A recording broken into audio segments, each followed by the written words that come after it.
Hi everyone and welcome to my channel. Today I'm sharing all new coastal decor DIYs. It's been a while since I've done these, but you guys seem to love them when I do. So today I have 7 all new projects.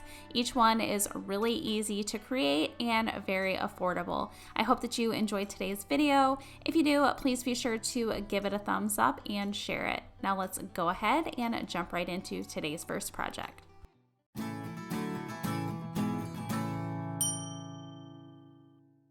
For the first DIY, I'm going to be starting with this sign that I recently picked up from Hobby Lobby, and it was on clearance for under $3. I love getting the clearance signs from Hobby Lobby because they always make for great bases. The first thing I did was remove all of the stickers, and then I'm painting the entire piece with a paint called Dutch Aqua. I did a few coats of this paint, and then once it was dry, I wanted to distress it a little bit with my ivory colored paint from Waverly. I just used one of my stencil brushes and just, like I said, dry brushed it on the entire piece. Then I'm going to be taking one of these shells that I had in my craft stash and then these unfinished wood letters from Hobby Lobby to spell out the word welcome, only I'm using the shell for my O, and I painted all of the letters with my white paint pen.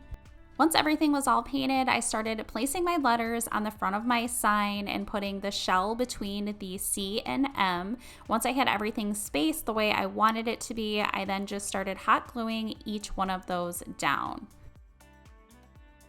And here's the sign all finished. It was so simple and easy to create, a very affordable project if you're looking for something to put on a tabletop or a tiered tray with your coastal decor. Now moving right along into DIY number 2. For this one, I'm going to be taking one of these signs from Hobby Lobby. These are just like your base signs that you can get, and this one's actually already painted white and has the hooks on the back. I love getting these pieces when they're 40% off. And then I'm using 3 of these Starfish from the coastal decor section at Hobby Lobby, and then I'm also going to be using 2 of these white color Starfish, and these ones are from the craft section at Hobby Lobby. This next part is super simple. I'm just taking my Starfish and setting them right in the center of the front of my sign. I started with the teal color one first, then did a white, then another teal, a white, and then a teal. Once I had them spaced out, I then just simply went in and put hot glue on the back side of all of the legs on the Starfish and attached them. This was a super simple project, and I didn't want to add too many details. I know I'm known for details, but I just thought this one looked really beautiful with just the base of the sign with the Starfish on it. Just really simple and a beautiful piece if you are into coastal or nautical decor. Next up is DIY number 3, and I'm going to be starting with some of these tumbling tower blocks from Dollar Tree, and I'm going to be creating coasters. For each coaster, I'm using 12 blocks, and I'm starting by hot gluing them in bundles of 3. So I would do 3 of them together and then stop and do 3 more of them together. And then once I had 2 bundles together, I then hot glued those 2 sections together, if that makes sense. But I did have them to where the wood grain is going opposite. And then I did the same thing with the next 2 bundles of 3. So you can just kind of see here how I'm doing it. I wanted each section to kind of be in a different direction when I was gluing them all together. After I had all 4 of my bundles of 3 glued together, that created 1 coaster. I then did the same thing 3 more times to create 4 coasters total. I then am going through and painting all 4 of them with a paint called Sea Foam, and I did the front, the back, and the sides. And once that paint was dry, I did want to give the coasters a little bit of a distress look. So here I'm just going in with some sandpaper and sanding away some of that paint. I thought it would be really cute if I added some of these nautical pictures to the coasters. So here I'm just going to be cutting them out so that they're a little bit easier to work with, because I am only going to be using 1 stencil per coaster, and these stencils are from Dollar Tree. I did get them a while ago, but they still should have them. So once I had the shell all cut out, I'm just placing it on the bottom right-hand side of my coaster. And then I ended up just stenciling that on with some ivory colored chalk paint from Waverly. And I just used some paper around it so that I wouldn't get that ivory color on the rest of the coaster. So once that was stenciled on and the paint dried, I just removed that stencil. And then I did the same thing for the next 3 coasters with just different pictures of like the nautical or coastal themes. So once they were all done, this is what they look like. I did spray a clear matte sealer on them since they are coasters. I just think they turned out so cute and I'm just really happy with them. Moving into DIY number 4, for this one, I'm going to be starting with this unfinished wooden base piece from Hobby Lobby. These ones do come in a pack of 3 different sizes. And the first thing I'm doing is just staining the entire frame and backside of this piece with my folk art wood tint in the color Walnut. Once that was stained, I then painted the entire inside of this piece with my Waverly chalk paint in the color Ivory. I'm then going to be using 9 of these shells. These I had in my craft stash, but I'm almost positive that I got a bag of them at Dollar Tree a while back.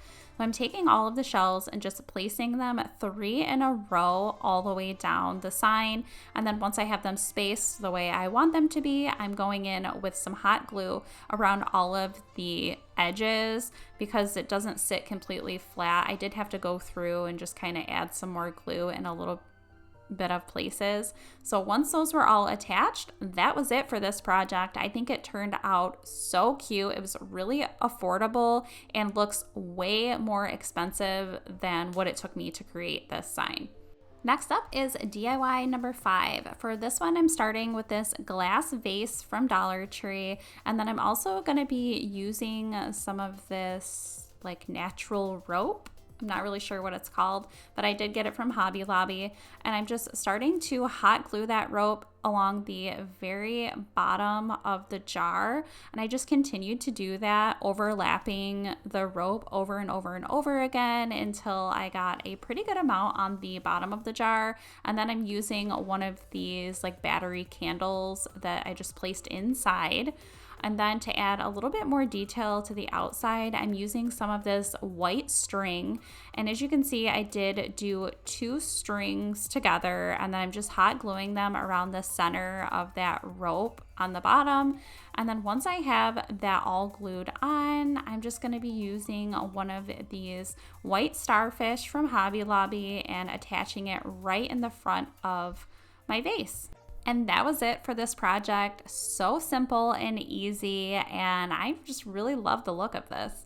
I hope that you guys like this one too. Next up is DIY number 6, and for this one, I'm using another one of these clearance signs that I got from Hobby Lobby, and I'm just gonna be taking the back part of the piece and popping it right out of the frame. And then I'm going to be painting that backside with my Waverly chalk paint in the color Ivory. And I did do a few different coats of this. I'm then going to be adding some of this cane that I also got from Hobby Lobby. And here I just placed it over that base piece that I just painted to see exactly how much of this cane I'm going to need. And then I marked it off just by cutting a tiny little piece of it. So then I could go in with my scissors and just really get it cut out nice and even to fit right over that square piece. I'm then going to be attaching that cane to the front of my painted square, and here I'm just using some hot glue, and I'm making sure to put the glue in all of the areas where the cane will touch down and not get the glue like in between those holes. I'm then going to be painting the frame with that sea foam colored paint, and I did do 2 different coats, and then I wanted to give it a little bit of a distressed look, so I'm taking my ivory colored paint and then just dry brushing it on the entire frame. After the frame was dry, I'm then pushing my square piece back into the frame. And then for the very last step, I'm attaching this larger shell right in the center. And this shell I did pick up from Hobby Lobby. This is what the piece looks like all finished. I think it turned out so beautiful, and it's perfect for a tiered tray, shelf, or table. Next up is the seventh and final DIY for today. I'm going to be taking a book from Dollar Tree and I'm just going to be ripping out one of the pages because I am going to be making a message in a bottle piece. So once I have the page tore out, I am then going to be just tearing the other side. And then I'm just using a paintbrush to help me roll up that piece of paper. So once I have it all rolled, I did want to tear off the bottom piece because there was no writing and I didn't really want that showing. So here I just tore that piece off too. And then I'm just going to be using some hot glue to hold that paper so that it stays rolled up. And then adding some jute around the center of my rolled up paper, I wrapped it around about 3 times, tied it off in a knot, and then just cut off those longer pieces. I'm then going to be using a glass bottle and some of this white sand from Dollar Tree. I just cut the end of the packaging of the sand and then I'm just pouring that into my bottle until it's about maybe a quarter of the way up the bottle. And then I thought it would be really cute to add some of these tiny little shells. These I got from Dollar Tree a while back. So I'm just going to be placing some of the shells inside over top of the sand. Next, I'm putting my rolled up paper right inside of the bottle on top of the shells in the sand and placing the cork back on my bottle. Then to add a little bit of detail, I'm going to be using some jute and I'm wrapping it around the top neck of the bottle, and I just wrapped it over and over again until it went all the way up the top. And I did use some hot glue to hold that jute into place. I then tied it off in a knot on the front, and then for a little bit more detail, I thought it would be super cute to add some more of those tiny shells right on the front of the bottle. And here is the message in a bottle project all finished. Again, super easy and affordable, and it's just perfect for coastal or nautical decor. I really hope that you guys enjoyed today's video. If you did, please be sure to give it a thumbs up. If you're not subscribed, I hope that you will consider subscribing. Please be sure to hit the notification bell so that you don't miss out on any of my future videos. I would love to hear in the comments down below which project from today's video is your favorite, and if you'd like to see more coastal DIYs here on my channel. Thank you so much for watching.